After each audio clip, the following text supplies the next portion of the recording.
Hi all, അസ്സലാമലൈക്കും. Welcome back to Silna's kitchen. ഇന്നത്തെ recipe അവലും മുട്ടയും വെച്ച് തയ്യാറാക്കി എടുത്തിട്ടുള്ള ഒരു അടിപൊളി ടേസ്റ്റി ആയിട്ടുള്ള ഒരു വെറൈറ്റി ബ്രേക്ക്ഫാസ്റ്റിൻ്റെ റെസിപ്പിയാണ്.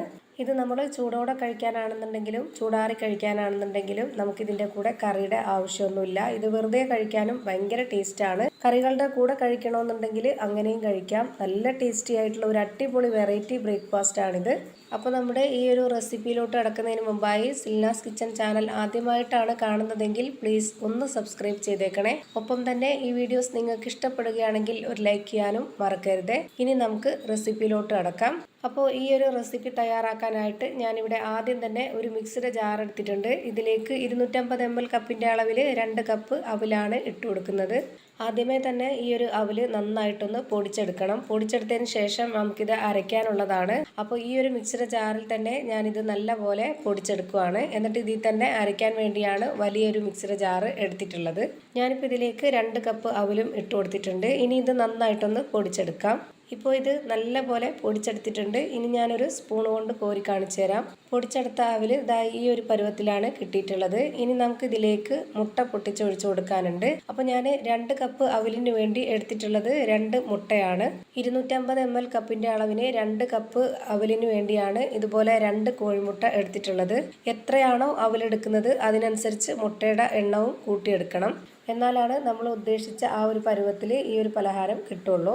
ഇനി ഞാനിതിലേക്ക് ഒഴിച്ചു കൊടുക്കുന്നത് 250 ml കപ്പിൻ്റെ അളവിൽ 1 കപ്പ് വെള്ളമാണ്. വെള്ളം ഒഴിച്ചു കൊടുത്ത ഉടനെ തന്നെ ഒരു സ്പൂൺ കൊണ്ട് ഈ ഒരു മിക്സ് നന്നായിട്ട് ഇളക്കി കൊടുക്കണം. ഇല്ലെങ്കിൽ മിക്സിയുടെ ജാറിൽ ബ്ലേഡിലൊക്കെ ആയിട്ട് ഈ പൊടിയും വെള്ളവും ഒട്ടിപ്പിടിച്ചിരിക്കുമ്പോൾ അരക്കാനായിട്ട് ബുദ്ധിമുട്ട് വരും. അപ്പോൾ അതൊന്ന് എളുപ്പമാക്കി കൊടുക്കാൻ വേണ്ടിയിട്ട് ഇതുപോലെ ഒന്ന് ഇളക്കി കൊടുക്കുക. ഇനിയിപ്പോൾ ഇത് നമുക്ക് അരച്ചെടുക്കാം. അപ്പോൾ അരച്ചെടുക്കുമ്പോൾ ഈ ഒരു കപ്പ് വെള്ളം മാത്രം മതിയാവില്ല. ആദ്യം ഈ ഒരു 250 ml കപ്പിൽ 1 കപ്പ് വെള്ളം ഒഴിച്ചു കൊടുത്തിട്ട് ഇത് നല്ലപോലെ ഒന്ന് അരച്ചു കൊടുക്കുമ്പോൾ ഇത് അരയാതായിട്ട് വരും. കാരണം അവിലാണ് നല്ലപോലെ വെള്ളം കുടിക്കും. അപ്പോൾ ആ ഒരു സമയത്ത് ഒരു 1/2 കപ്പ് വെള്ളവും കൂടെ ഒഴിച്ചു കൊടുത്തതിന് ശേഷം ഈ ഒരു പരുവത്തിൽ നമുക്കിതിനെ അരച്ചെടുക്കണം. ഇനി അടുത്തതായി ഇതിലേക്ക് നല്ലൊരു മണത്തിനും ടേസ്റ്റിനും വേണ്ടിയിട്ട് 1 സ്പൂൺ അളവിൽ നെയ്യാണ് ഇട്ട് കൊടുക്കുന്നത്. നെയ്ക്ക് പകരം ബട്ടർ ചേർത്ത് കൊടുക്കണം എന്നുള്ളവർക്ക് അങ്ങനെ ചേർത്ത് കൊടുക്കാം. ഇതുപോലെ 1 സ്പൂൺ അളവിൽ ചേർത്ത് കൊടുത്താൽ മതി. ഇനി ഇതിലേക്ക് ഇട്ട് കൊടുക്കുന്നത് ആവശ്യത്തിനുള്ള ഉപ്പാണ്. ഇനി അതേ സ്പൂൺ അളവിൽ തന്നെ ഒരു 1/4 സ്പൂൺ അളവിൽ പഞ്ചസാരയും കൂടെ ചേർത്ത് കൊടുക്കാം.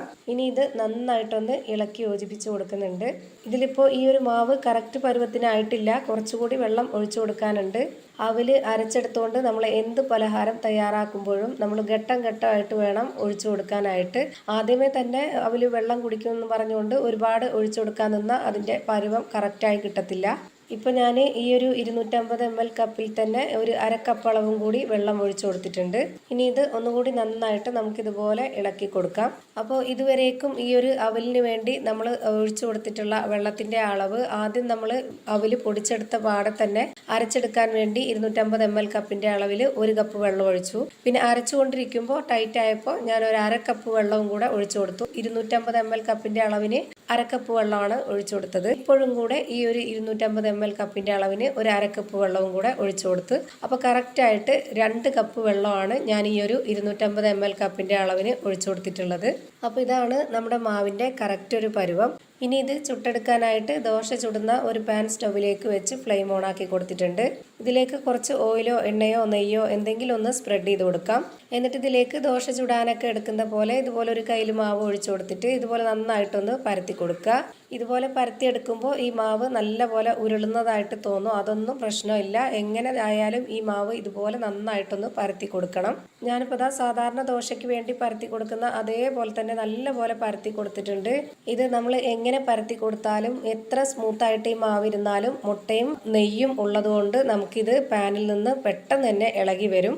ഈ ഒരു പരുവത്തിൽ വേണം പാനിൽ നിന്ന് നമ്മൾ ഇത് എടുക്കാനായിട്ട്. ഇതുപോലെ വെന്ത് വരുമ്പോഴത്തേക്ക് ഈ ഒരു പാനിൽ നിന്ന് ചുറ്റും തനിയെ വിട്ടു വരും. ഇപ്പം ഇത് കാണുമ്പോൾ തന്നെ നിങ്ങൾക്ക് അറിയാൻ പറ്റുന്നുണ്ടാവും എത്രത്തോളം ആയിരിക്കും ഇതിൻ്റെ ടേസ്റ്റ് എന്നും. കാണാനും നല്ല ഭംഗിയാണിത്. കഴിച്ചാലും നമുക്ക് കൊതി തീരെയില്ല. അത്രയും ടേസ്റ്റി ആയിട്ടുള്ള ഒരു അടിപൊളി പലഹാരമാണ് ഇത്. നമുക്ക് ചൂടോടെ തന്നെ ഇതുപോലെ വെറുതെ കഴിക്കാനാണെങ്കിലും ഭയങ്കര ടേസ്റ്റാണ്. ചൂടാറിക്കഴിഞ്ഞാലും ഇത് ഭയങ്കര ടേസ്റ്റാണ്. നമുക്ക് ഏത് കറികളുടെ കൂടെ വേണമെങ്കിലും കഴിക്കാവുന്നതുമാണ്. അപ്പോൾ ഇതേപോലെ തന്നെ ഞാൻ എല്ലാ മാവിലും ചുട്ടെടുത്തിട്ടുണ്ട്. അപ്പോൾ ഇത്രയേ ഉള്ളൂ ഇന്നത്തെ വീഡിയോ. ഇഷ്ടമായാൽ ലൈക്ക് ചെയ്യാനും കമൻറ്റ് ചെയ്യാനും ഷെയർ ചെയ്യാനും മറക്കരുത്. അതുപോലെ തന്നെ ഞാനിടുന്ന പുതിയ പുതിയ വീഡിയോസ് നോട്ടിഫിക്കേഷനായിട്ട് കിട്ടുന്നതിന് വേണ്ടി സബ്സ്ക്രൈബ് ചെയ്ത് ബെല്ലൈക്കൺ അമർത്തി അതിൽ ഓൾ എന്ന ഓപ്ഷൻ എനേബിൾ ചെയ്ത് കൊടുക്കാനും മറക്കരുത്. പുതിയൊരു വീഡിയോയുമായി വീണ്ടും വരും. Thank you for watching.